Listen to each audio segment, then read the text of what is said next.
Welcome. You have been chosen to spend 50 days in the Immaculate Room and will win $5 million by completing the task. Enjoy your stay in the Immaculate Room. Hi, Emile. How are you doing, sir? Good. How are you doing? I'm not too bad. Thanks very much for speaking to me, and congratulations on the film. It's fantastic. Just watched it Thank again. you. It's great. I mean, what I really enjoyed most about it was the fact that it, I kind of went in fairly blind, and I kind of expected it to be kind of one of these kind of these part of the zeitgeist now, these kind of escape room type movies that you expect them to kind of get into all these kind of horrible situations, and they're horrible situations, but they weren't kind of the scares that I was expecting. I was expecting something more kind of scary. This is more, it is scary, but it's kind of much more grounded than the kind of things that we're expected to that we expect to see lately. Was that kind of the reason why you were really attracted to this specific kind of narrative? Yeah, it had genre elements and thriller elements, which I love. I love the game. I love the money, the $5 million if they stay in the room for 50 days, like all that I love. But I also appreciated that it went a dramatic level as well. It didn't just ride the genre train. It got off, and these characters were able to explore their backstories and the dynamics and what made them tick a little bit more than the typical escape room genre thriller. Mm-hmm. I mean, you said that it was kind of very dramatic. It felt almost theatrical in a way. Did you approach it more as if you were maybe taking on a theatrical play at the same time, because it is kind of set in this one confined space? It almost felt almost like a play between the key characters. Yeah, absolutely. It was like the room feels almost like a stage in a way. Uh-huh. But these characters are kind of living out their own drama without an audience, just the two of them. I mean, the camera is the audience, but they don't obviously know the camera. Uh-huh.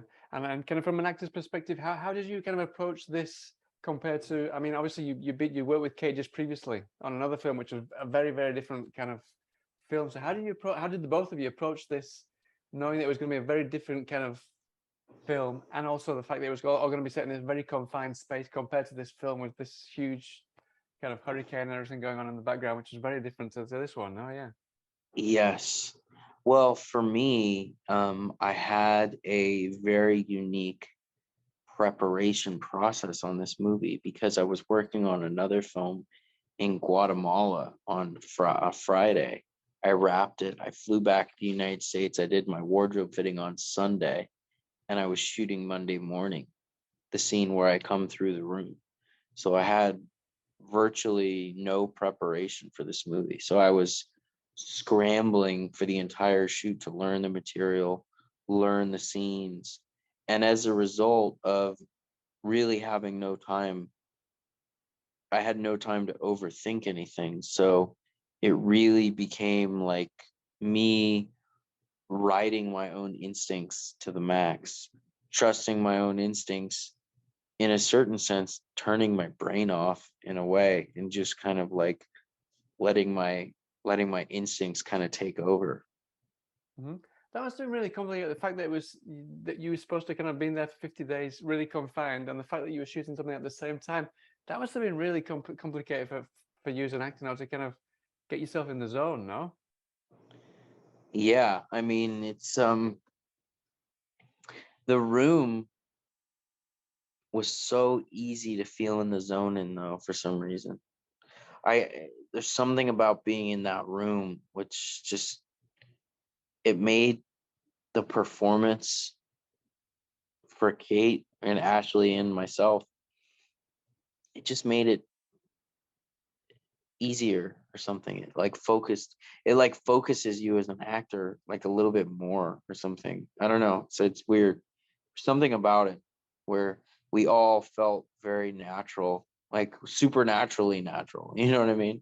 Mm-hmm. It was we were all like, wow, there was a flow to what we were doing. And you don't always have that as an actor. Sometimes you're on a set and you're like, oh God, see how this turns out, Yeah. We didn't have that feeling. We all kind of looked at each other like, wow, we're kind of feeling this, and there was something something about the room, you know, because you could take another set and it's like the feng shui or the color scheme of the walls. I mean, it could be anything. You could throw your actors off. Actors are like horses, you know, it doesn't take much to like scare them. Mm-hmm. You know, they're very, very skittish. Yeah. So when you have an environment which has all of your actors feeling extremely relaxed, you know, you're very grateful for that. And I think that this director, Mukunda Duo, he's a very talented guy, and he was so relaxed as a person. He's such a zen kind of guy. Guy literally used to be a monk. So, you know, he makes you feel comfortable. He makes you feel relaxed. And when someone has that zen energy coming off of them, especially for an actor, kind of like how I was saying, actors are like skittish horses. It's like working with a horse whisperer, you know. This zen monk personality can engage these actors like me and Kate and Ashley, and he's so calm and so zen, for lack of a better word, that he just immediately grounds all of his actors. Mm-hmm. I mean, that was something that I really kind of jumped out of the film itself, was the fact that it really did feel grounded. But what I really enjoyed was the fact that it all kind of felt very grounded and kind of, but then all of a sudden, without giving too much away, you were given these treats that really kind of threw the cat amongst the pigeons. And I was speaking to Mukunda the other day, and he said it was a very, very fine balance to get just the right kind of treats that wouldn't kind of push it too far, but would also kind of open your own eyes and kind of serve as help to kind of realize, serve as a kind of mirror to show you kind of what you were kind of hiding inside that you couldn't purge, he said. Was there something, was it difficult to kind of get into that zone in between kind of accepting these treats, not only as kind of a punishment, kind of working against you as a couple with Kate, but also kind of serving as a way to purge and to help you as a couple at the same time? Absolutely. It's a balance of keeping engaged with the genre, keeping the stakes high while still seeming grounded, but getting the performance and the tension in the scene going to where you're like, I'm watching a movie, you know, where you're like, I'm entertained. I'm not watching like a reality TV show. Yeah. I'm watching like a movie that's made to thrill me. Mm-hmm. I And felt it that's was also very important. much. Yeah, also, sorry to interrupt you. I felt it was very much like meditation on kind of the way that reality TV does kind of show people, but also how we kind of everyone loves this kind of voyeurism that we get to see on the television. Was that? Did you speak a lot with Mukunda about kind of reality TV and kind of the way that television is going now, and how you wanted to kind of shine a light on that? Well, you know, we almost, it's almost a thing where it's so present now that we didn't even need to talk about it, because it's like we live it every day. Yeah. You know, we have video cameras on our phones. We record ourselves. We have social media. We're a hyper watchful, voyeuristic orientated culture. And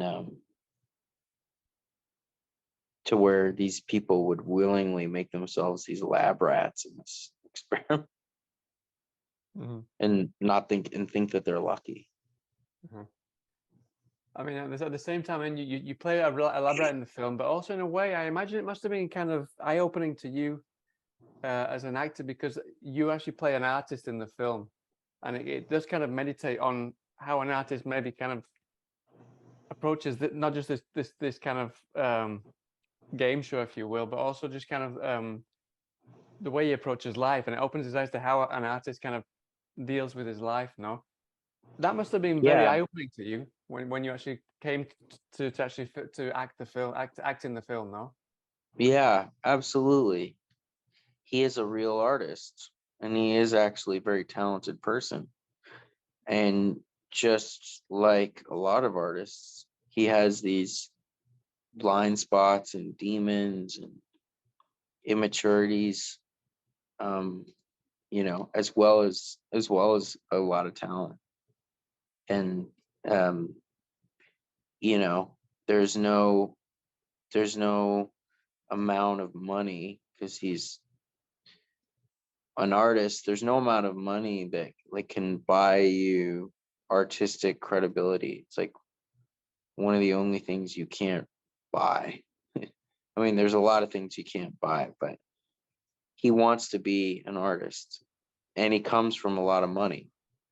But it doesn't matter that he comes from a lot of money, because you can't buy artistic credibility.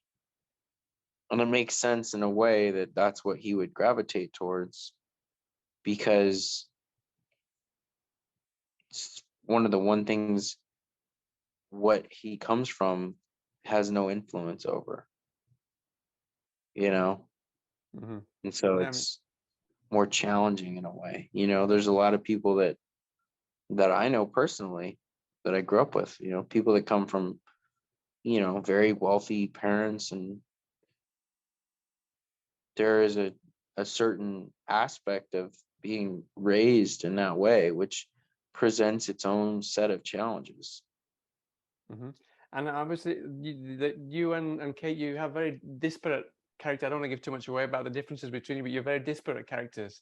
So was that did you work on quite a bit of background behind the scenes? Like you said you didn't have too much time to kind of work together, but did you manage to kind of compare her background and your background, because they play very important roles in kind of what happens towards the end of the film?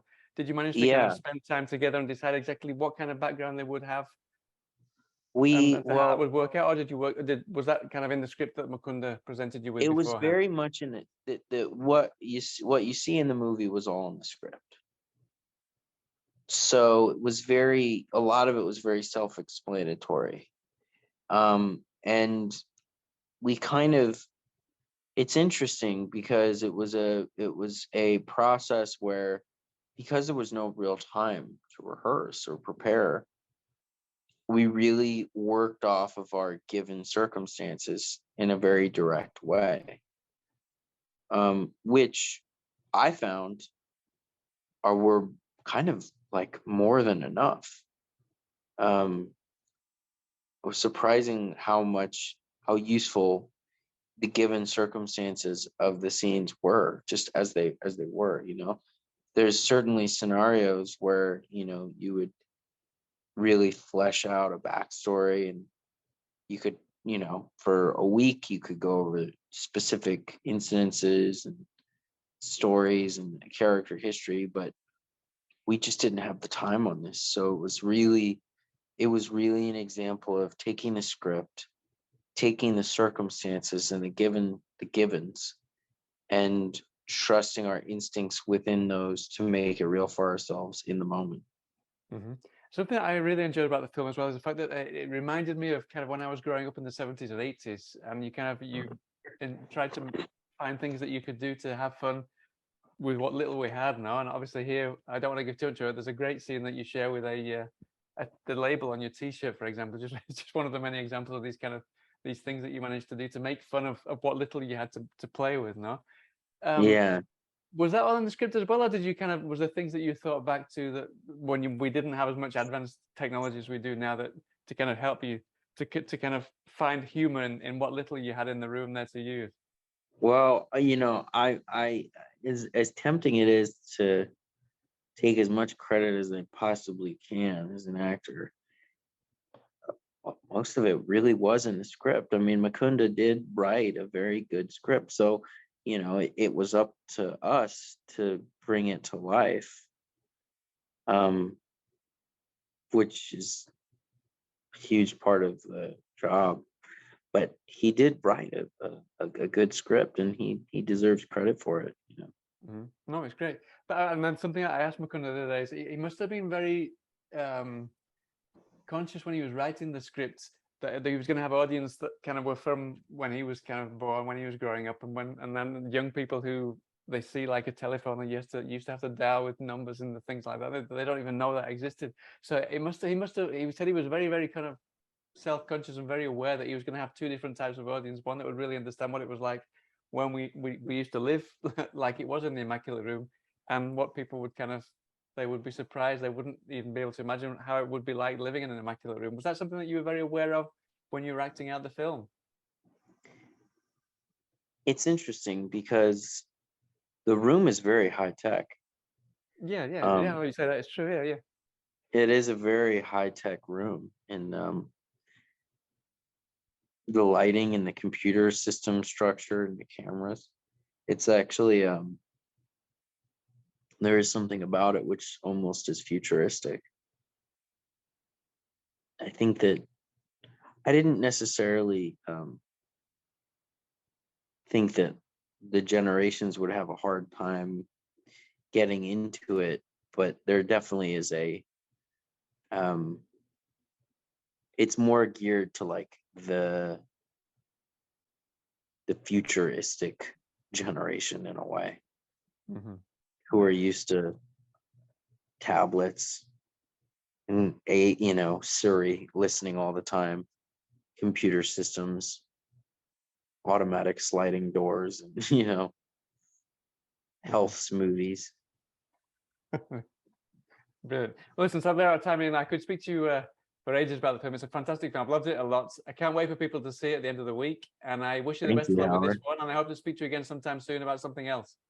Thank you, Howard. I All appreciate right. that. All the very best. Take care. Have a good day, sir. All right, we'll do it All again. right. I want to leave. I'm going to take care of you. Don't worry. You're the one doing this! Love is the only real thing of value.